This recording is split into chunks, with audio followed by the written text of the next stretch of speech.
मेरा नाम सैयद जाफ़र हुसैन। मैं अहलेबैत हाई स्कूल में हिंदी अध्यापक हूँ। आज हम 10वीं कक्षा का 9वां पाठ बाल अदालत उसके बारे में जानकारी लेंगे। इसका उन्मुखीकरण क्या है? इसका उन्मुखीकरण ये है कि हरे भरे जंगल, चहचहाते पक्षी आजकल कल्पना के विषय बन गए हैं। क्या जो हरे हरे जंगल हैं, जो परिंदे पक्षियां हैं, ये पूरी एक कल्पना खाली सोच बन के रह गए। अपने को हरे जंगल नहीं दिख रहे हैं और परिंदे भी अपने को जो बर्ड्स है वो भी बहुत कम दिखाई दे रहे हैं कि पुराने ज़माने को आपको बहुत फ़र्क हो गया। यानी एक कल्पना, खाली सोच, एक ज़माने में ये चीज़ें थे। भूकंप, बाढ़ आदि प्रकृति की ओर से मनुष्य को दी गई चेतावनी है। क्या है? बाढ़ हों दो, भूकंप हों दो, यानी जलजले हों दो। ये क्या है? इंसानों को एक चेतावनी, एक वार्निंग दी जा रही। परंतु सब कुछ जानते हुए भी आज मानव इसे अनदेखा कर रहा है। इतने चीज़ें मालूमात रखते हुए भी आज इंसान झाड़ों के लिए, परिंदों के लिए अनदेखा करके छोड़ दे रहा। देखे नहीं देखे तो ऐसा। झाड़ नहीं है, अनजान मार के चले जा रहा है। जंगल कट गए, अनजान हो जा रहे हैं। इस तरीके से अनजान में हो रहे हैं। वास्तविकता यह है कि बढ़ती आबादी और आधुनिक जीवन की विभिन्न आवश्यकताओं को पूर्ति के लिए जंगलों को बड़ी बेरहमी से काटा गया है। क्या है असलियत? यहाँ पे जानकारी के लिए यहाँ पे असलियत क्या है बोले तो बढ़ती हुई आबादी बहुत बढ़ जा रही और नया टेक्निक और जीवन में यानी ज़िंदगी में कई किस्म के आवश्यक चीज़ें यानी ज़रूरी चीज़ें, ये पूरी करने के लिए जंगलों को क्या कर रहे हैं? अपन काट दे रहे हैं, जिसके कारण मौसम चक्र बदला और परिणाम स्वरूप कहीं सूखा और कहीं बाढ़ देखने को मिलता है। इसके खातिर इस तरीके से जंगलों को इसको सब नष्ट कर देने की वजह से मौसम का जो मौसम भी है वो बदलते जा रहा। कहीं जगह बारिश नहीं हो रही, कहीं जगह बारिश पड़ी तो फुल तेज़ी से बाढ़ के रूप में आती जा रही। मनुष्य आज पेड़ पौधों से नाता तोड़ने के दुष्परिणाम झेल रहा है। इंसान क्या है? आज पेड़ पौधों से जो नाता है वो तोड़ने की वजह से ये सब रिज़ल्ट आ रहा है। ये था ये पाठ का उन्मुखीकरण। ये पाठ का उद्देश्य क्या है? छात्रों को साहित्य में एकांकी विधा से परिचित कराना, यानी स्टूडेंट्स को, छात्रों को, विद्यार्थियों को हिंदी के साहित्य में एकांकी यानी एक कहानी बनाने में, एकांकी एक कहानी बनाने में के तरीक़ा विधा परिचित कराना। एक ड्रामे के रूप में रहने दो, यानी तो एक स्पीच के रूप में हो दो। इस तरीके से एकांकी लेखन के लिए प्रेरित करना, संवाद बोलने में कौशल का विकास करना, यानी एकांकी लिखने के लिए उन लोगों को एंकरेज करना है। और संवाद यानी बातचीत, आपस में बातचीत करने के यानी बोलने के जो वर्ड्स बोलने के हैं वो कौशल का विकास करना, यानी किसी से भी अपन किस तरीके से बात करना है या किसी से अपन जानकारी लेना है तो उन लोगों से किस तरीके से बात करना है। भाषा व रचना शैली की विविधता से अवगत कराना आदि इस पाठ का मुख्य उद्देश्य है। उसके बाद भाषा की रचना शैली, इससे भी अपन छात्रों को परिचित कराना, ये पाठ का उद्देश्य है। और इसकी विधा विशेष क्या है? एकांकी साहित्य की एक ऐसी विधा है जो नाटक के समान अभिनय से संबंधित है। जो एकांकी हैं, हिंदी साहित्य में एक ऐसा विधा यानी एक रास्ता है कि एक नाटक के रूप में इसे अपन एक ड्रामे के रूप में एक ड्रामा भी इससे अपन बना सकते हैं। एकांकी में किसी एक ही विषय का चित्रण किया जाता है। एकांकी का मतलब किसी एक के बारे में चर्चा की जाती है। प्रस्तुत पाठ, अब जो अपन पाठ बाल अदालत पढ़ने जा रहे हैं, ये पाठ पर्यावरण से जुड़े हुआ है। अब ये पाठ के बारे में देखेंगे। ये पाठ में विषय प्रवेश किस तरीके से पर्यावरण के बिगड़ने से आगामी भविष्य में और कई समस्याएं उत्पन्न हो सकती हैं। क्या है? ये पर्यावरण जो है ये बिगड़ जाने से आते तो ज़माने में, फ्यूचर में और बहुत सारे परेशानियां हो सकते हैं। पर्यावरण हमारा रक्षा कवच है। पर्यावरण क्या है? हमारा रक्षा कवच। यानी जैसे कि अपन बारिश से, धूप से, उससे, इससे अपन कैसा हिफाजत कर लेते हैं, वही हिफाजत अपने को ये पर्यावरण है। इसका संरक्षण करना यानी ये जंगलों की इसकी हिफाजत करना हमारा कर्तव्य है। हमारा एक कर्तव्य है ये। अब इसमें पात्र का परिचय यानी ये एकांकी पर्यावरण के बारे में है, तो उसका परिचय, इसमें पात्र क्या क्या है। देखिए, पहला पात्र है न्यायाधीश, उसके बाद सरकारी वकील आएंगे, उसके बाद प्रतिवादी यानी सरकारी वकील नाम के जो लड़ने वाला रहता, यानी प्रतिवादी जो कसूरवार रहता उसके तरफ से एक वकील रहता, वो वकील रहेंगे। उसके बाद दरबान रहेंगे। उसके बाद घेसाराम, ये घेसाराम एक कैरेक्टर है, वो है लकड़ी का व्यापारी, लकड़ी बेचने वाला। दूसरा है किरोड़ी माल, इन्हों क्या है, एक फैक्ट्री बनाया हुआ है, उसका ये मालिक है। अब ये कैरेक्टर्स ये पार्ट में आएंगे, देखेंगे पार्ट के बारे में। ये एक एकांकी एक ड्रामे के रूप में है। बच्चे खेल रहे हैं यहाँ पे, खेल में ये सब यहाँ पे कैरेक्टर्स आ रहे हैं। इसका एक मंच के ऊपर एक अदालत के वैसा बना के, ये अदालत में एक न्यायाधीश को, एक वकील और एक सरकारी वकील और के दर्पण वाला तो जो कोर्ट के बाहर रह के पुकारने वाला, और एक लकड़ी का व्यापारी और एक फैक्ट्री का, ये सब एक एकांकी के रूप में यहाँ पे बताया गया। ये ड्रामा है, बच्चे ड्रामा कर रहे हैं। ये देखिए, न्यायाधीश मेज पर हथौड़ा बजाते हुए, ऑर्डर ऑर्डर, आज का पहला मुकदमा प्रस्तुत किया जाए।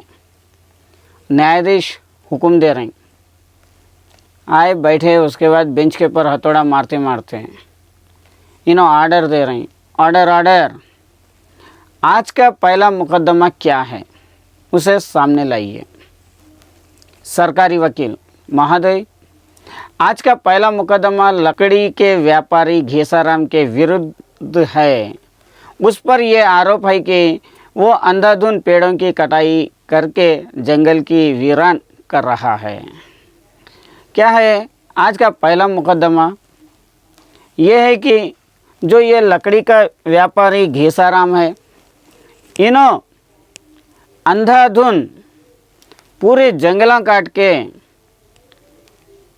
ये जंगलों को वीरान कर रहा, ये पहला मुकदमा है, इसके बारे में कार्रवाई करना है। न्यायाधीश, अभियुक्त तो घेसाराम को हाजिर किया जाए। जो इल्ज़ाम लगे हुआ है वो घेसाराम जो है उसको कोर्ट में पेश किया जाए। क्या पे यहाँ पे न्यायाधीश क्या कर रहे हैं, जो इल्ज़ाम लगे हुआ है, जो घेसाराम है, उसको कोर्ट में पेश किया जाए। दरबान, घेसाराम पुत्र भीकाराम हाजिर हो। ये जो पुकारने वाला दरबान है, उन्होंने बाहर से पुकार रहा। घेसाराम का जो बेटा है भीकाराम, उन्हों हाजिर हो।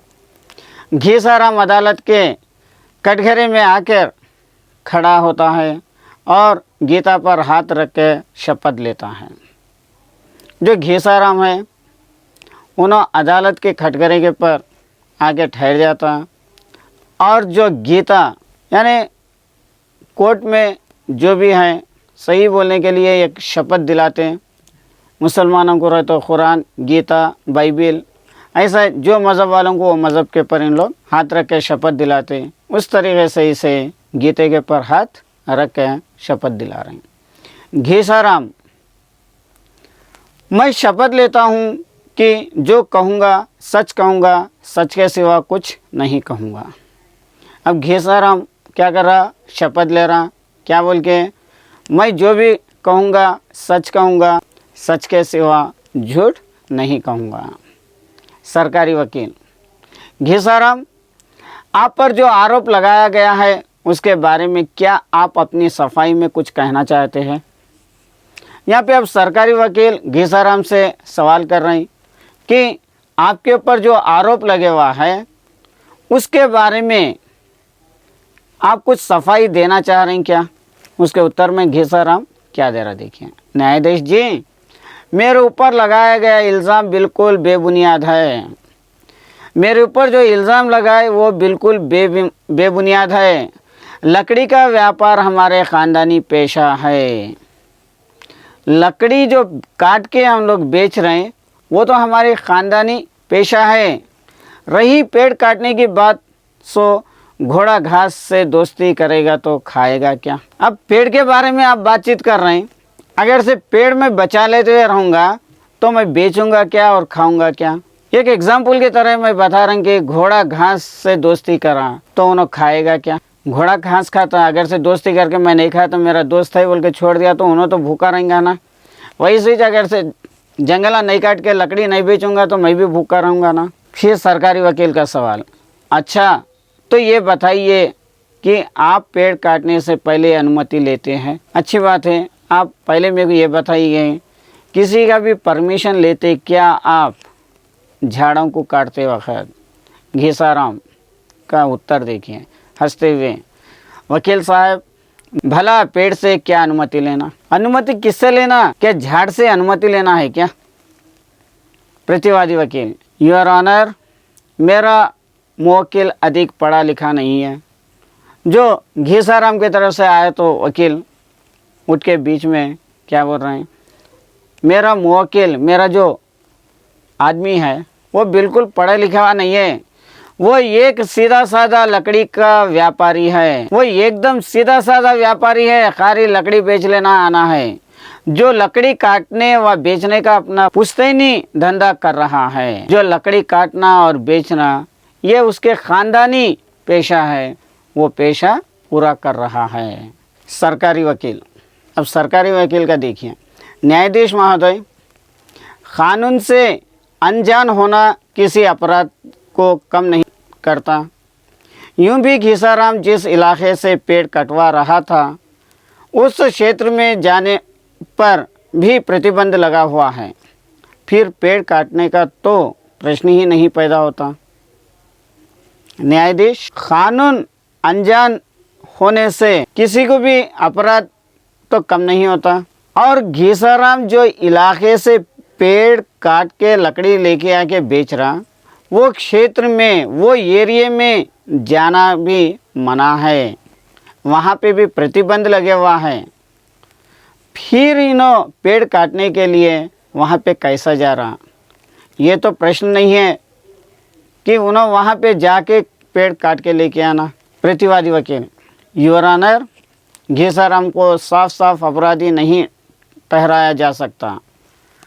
वो निर्दोष है, अतः उसे कोई सज़ा देना मुनासिब नहीं है।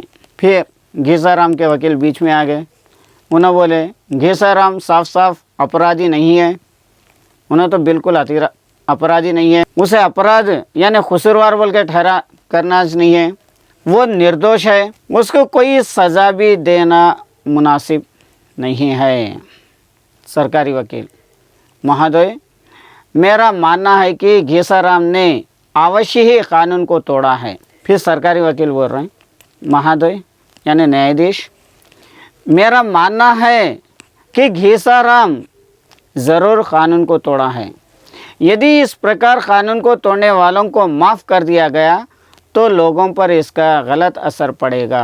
अगर से अपन कानून तोड़ा और गलती करा बोल के इसे एक वक्त अपन माफ़ कर दिए तो दूसरे लोगों के पर भी यह गलत असर पड़ेगा और सभी अपने स्वार्थ के लिए पेड़ों को काट काट कर पर्यावरण को हानि पहुंचाते रहेंगे और सब लोग ये झाड़ों को काट काट के, जंगलों को नष्ट करके, अपने फ़ायदे के लिए नष्ट करके ये पर्यावरण को हानि पहुंचा सकते हैं। अतः घीसाराम को सख्त से सख्त सज़ा दी जाए, इसलिए घीसाराम को सज़ा देना ज़रूर है, जिससे भविष्य में कोई भी इंसान पेड़ काटने की गुस्ताखी ना कर सके। ऐसी पनिशमेंट देना कि दूसरे लोग झाड़ काटने के लिए आगे बढ़ ना सके। अदालत दोनों पक्षों के दलीलों सुनने के बाद इस निर्णय पर पहुंची कि निस्संदेह घीसाराम कानून से अनजान है, किंतु उससे गंभीर अपराध किया है। न्यायाधीश अब रिजल्ट दे रहे हैं उसका कि अदालत दोनों वकीलों की भी बात सुनी। उसके बाद ये सोचा कि घीसाराम ज़रूर गलती करा है, लेकिन अनजाने में हुआ है। इसलिए अदालत घीसाराम को ये आदेश देती है कि वो भविष्य में किसी भी पेड़ को काटने से पूर्व वन विभाग से अनुमति लेगा और इसलिए अदालत घीसाराम को ये आदेश देती है कि आगे आगे अगर से झाड़ काटने का रहा तो वन विभाग यानी फॉरेस्ट ऑफिसरों से परमिशन लेना है। इसके साथ ही अदालत घीसाराम को हुक्म देती है कि अपने गांव के चारों तरफ 100 पेड़ लगवाए और अगले वर्ष तक उसकी देखभाल करे। और अदालत घीसाराम को ये भी सुनाती है कि सज़ा गांव के चारों तरफ 100 झाड़ा लगाना है और 1 साल तक उसकी देखभाल करना है। ये पहला तस्वीर हो गया। अब बेंच यानी फिर दोपहर का सेक्शन शुरू हो जाता। फिर न्यायाधीश आगे ऑर्डर आज का अगला मुकदमा प्रस्तुत किया जाए। फिर दूसरे दिन फिर न्यायाधीश आ गए और उनका दूसरा मुकदमा शुरू हो रहा। ऑर्डर दे रहे हैं कि आज का जो मुकदमा है फिर शुरू किया गया। अब दूसरा मुकदमा शुरू हुआ कि वो क्या है। सरकारी वकील महोदय, आज का अगला मुकदमा गांव के बाहर लगी फैक्ट्री के मालिक सेठ किरोड़ीमाल के विरुद्ध है। आज का मुकदमा ये है कि जो गांव के बाहर एक फैक्ट्री लगी हुई है, उसके मालिक किरोड़ीमाल है, उसके विरुद्ध, उसके अपोजिशन में ये लगे हुआ है। उस पर आरोप है कि वो फैक्ट्री के गंदे पानी और तमाम कूड़ा कचरे के गांव के पास बहने वाले नहर में फेंकता है, जिससे नहर का पानी प्रदूषित हो रहा है। इसके ऊपर ये आरोप है किरोड़ीमाल के ऊपर, फैक्ट्री के मैनेजर के ऊपर, कि फैक्ट्री का जो गंदा पानी है और वहाँ का कचरा है, ये पूरा गांव के पास बहने वाले नाले में फेंक दे रहा और वो पानी गंदा हो रहा। फैक्ट्री की चिमनियों से निकलने वाला धुआं भी ग्रामीण वासियों के स्वास्थ्य को प्रभावित कर रहा है। जो चिमनियों से निकलने वाला धुआं भी है, वो धुआं गाँव वालों को भी उनके सेहत के लिए नुकसान हो रहा है। अब न्यायाधीश किरोड़ीमाल को हाजिर किया जाए। अब किरोड़ीमाल को बुला रहे वकील साहब, तो दरबान वहाँ से आवाज़ दे रहा, किरोड़ीमाल हाजिर हो। सेठ किरोड़ीमाल कटघरे में आकर खड़े हो जाते और जैसा लकड़ी का व्यापारी कर रहा वैसे जिन्हों भी गीता पर हाथ रख के शपथ ले रहे हैं। सरकारी वकील किरोड़ीमाल जी, आपकी फैक्ट्री कब से चल रही है? सरकारी वकील किरोड़ीमाल से पूछ रहे हैं, आपकी फैक्ट्री कब से चल रही? किरोड़ी माल यही पिछले 4-5 वर्ष से। उसके उत्तर में किरोड़ी माल दे रहा कि 4-5 सालों से चल रही। सरकारी वकील, आप ये बताइए कि आप फैक्ट्री से निकलने वाला गंदा पानी को कहाँ फेंकते हैं? किरोड़ी माल से सरकारी वकील पूछ रहा, आपकी फैक्ट्री से निकलने वाला गंदा पानी आप लोग कहाँ फेंकते हैं? किरोड़ी माल, वकील साहब, गंदा पानी कहीं बाहर फेंकने की क्या ज़रूरत है, पास में ही नहर बहती है। किरोड़ी माल क्या बोल रहा, ये गंदा पानी बाहर फेंकने की ज़रूरत क्या है? बाजू के एक तालाब, एक नहर जा रही ना, उसमें फैक्ट्री का गंदा पानी भी बहा कर दूर चला जाता है। उसमें अगर से ये गंदा पानी छोड़ दिए तो वो गंदा पानी बह के दूर चले जाता। आसपास गंदगी फैलने से तो बीमारियां फैलने का खतरा रहता है ना। ये आसपास फैक्ट्री का गंदा पानी रहने से, ये गंदगी फैलने से बीमारियों का खतरा रहता ना, इसलिए ये पानी बहते हुए चले गया तो अच्छा है ना। सरकारी वकील, सेठ जी, क्या आप जानते हैं कि ऐसा करके आप नहर के जल को भी प्रदूषित कर रहे हैं?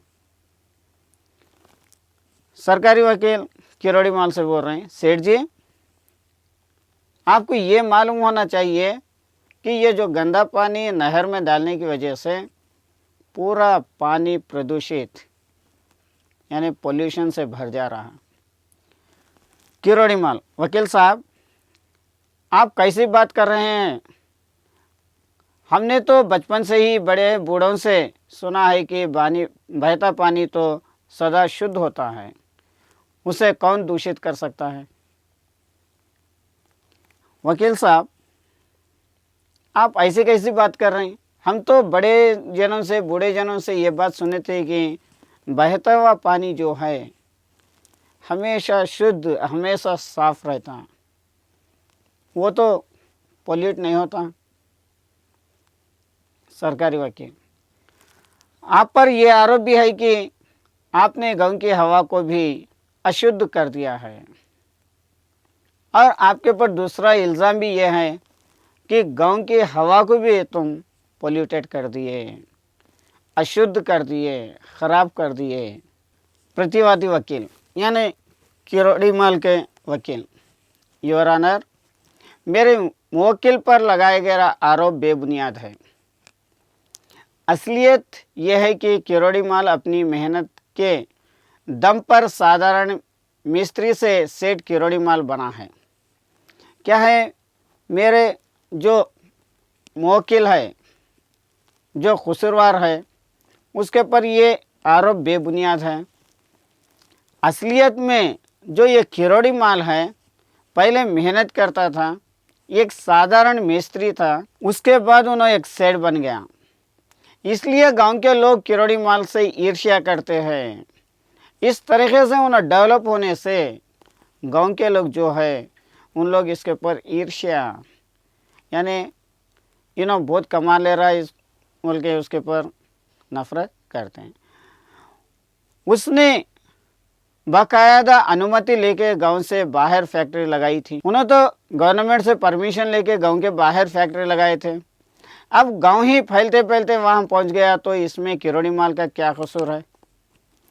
अब उन्होंने तो गांव के बाहर परमिशन लेके फैक्ट्री लगाए थे, अच्छा चल रही थी, लेकिन गांव में आबादी होते होते ये गांव उसकी फैक्ट्री तक पहुंच गया, वहां तक बसने लगे, तो अब इसमें किरोड़ी माल का क्या कसूर है इसमें? सरकारी वकील महोदय, मेरे साथी वकील ने तो वही बात कर दी, उल्टा चोर कोतवाल को डांटे, ये कहावत है।